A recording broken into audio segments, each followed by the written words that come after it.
Jananayagan issue இப்ப திருப்பி அது வர ஆரம்பிச்சிருக்கு. இதை வந்து நிறைய பேர் கொஞ்சம் அந்த முடிச்சு போட பாக்குறாங்க. அதை பத்தி நம்ம டிஸ்கஸ் பண்ணலாம். இப்ப இந்த அலையன்ஸ் பேச்சுவார்த்தை நடக்குது. டெல்லிக்கு அவர் போயிருக்காரு. அதே சமயம் 19ஆம் தேதி சர்டிபிகேட் கொடுத்துருவாங்க அப்படிங்கிற ஒரு டாக் வருது.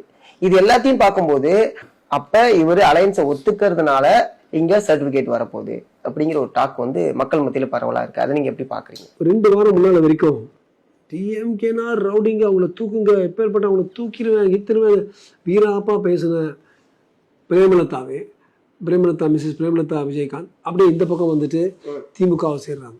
அரசியல் இது சகஜம். அல்லது இது ஒரு டார்ச் லைட்டில் கையில் எடுத்து இது குடும்ப ஆட்சியை காட்டுவோம், என்ன செய்வோம் பார்வோம் சொல்லி டமால்னு டிவியை வடித்து பந்தா பண்ண கமல்ஹாசனே சருக்கு நாங்கள் போய் உங்கள் காலில் வந்துட்டு ராஜ்யசபா வாங்கியாச்சு, 2-3 எம்எல்ஏ சீட் வாங்கிச்சு. அரசியல் அப்படி இருக்கும்பொழுது பலருடைய வாழ்வாதாரத்தை சம்பந்தப்பட்ட ஒரு படம். நம்ம ஃபில்ம் இண்டஸ்ட்ரியே காலிவுட்டே வளர்கிறதுக்கு ஒவ்வொரு ஹிட் ஆகும்போது எல்லாருக்கும் இன்கம் வருது, எல்லாரும் வளர்கிறாங்க, அது வாழ்வாதாரம் உயர்த்தப்படுகின்றது. ப்ளஸ் அவருக்கும் ஒரு பர்சனல் ஷார்ட் இந்தியாம் கடைசி படமாக இருக்கிற ஒரு படம் பெருசாக போகணும்.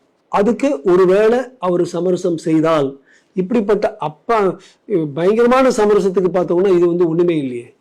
இது வந்து எப்படியும் எனக்கு 2 எதிரி இருக்காங்க. ஒரு எதிரி வந்து டைரக்ட் அரசியல் எதிரி, ஒரு கொள்கை எதிரியும் நானும் சேர்ந்து இந்த அரசியல் எதிரிக்கு எதிர்த்து நாங்கள் போகிறோம்.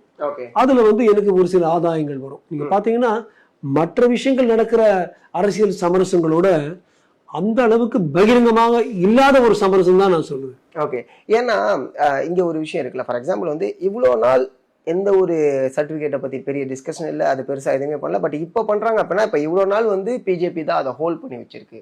ஸோ அப்படிங்கிற ஒரு டாக் ஒன்று மக்கள் மத்தியில் இருக்கு.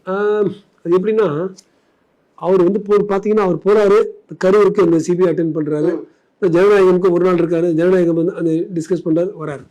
ஜனநாயகத்தினுடைய கொள்ளையா பண்ணாரு, ஒரு சில விஷயங்கள் சரியா இல்லை, ராணுவத்தை பத்தியோ இந்திய கொடியை பத்தியோ சில விஷயங்கள் இருக்கு, அந்த மாத்துன்னு பேசிட்டு இருக்காங்க.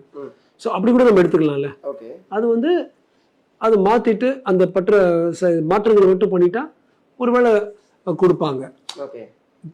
அரசியல் இருந்தால் மேபி அரசியல் இருக்கலாம். அப்படி இருந்தால் கூட இதெல்லாம் ஒரு அரசியலா? நான் இன்னொருத்தர் சொன்னார் பாருங்க, நான் வந்து இதையும் விட்டுட்டு நான் போய் இந்த பக்கம் சேர்ந்தேன்னா நான் ஒரு தாய்க்கு பிறந்தவன் இல்லை, ஒரு அப்பனுக்கு பிறந்தவன் இல்லை, என்னமோ ஒருத்தர் சொல்லி டப்புன்னு 2 மாசத்துல அங்கே போய் விழுந்துட்டாரு வைக்கோண்ண. அப்படிப்பட்ட ஒரு கம்ப்ளீட் டேர்ன் அரவுண்ட் சமரசம் இல்லாத விஷயம் தானே. ஒரு படத்துக்கு அவரு ட்ரை பண்றாரு, சரி இதுல வந்து ஒரு நண்பர் வராங்க, அதுலயும் ஹெல்ப் பண்றாங்க, அவங்க வந்து அதை பண்ணிருக்கலாம், என்ன வேணா கெஸ் பண்ணலாம். அது வந்து ஒரு பெரிய குற்றச்சாட்டா எனக்கு தோணலை.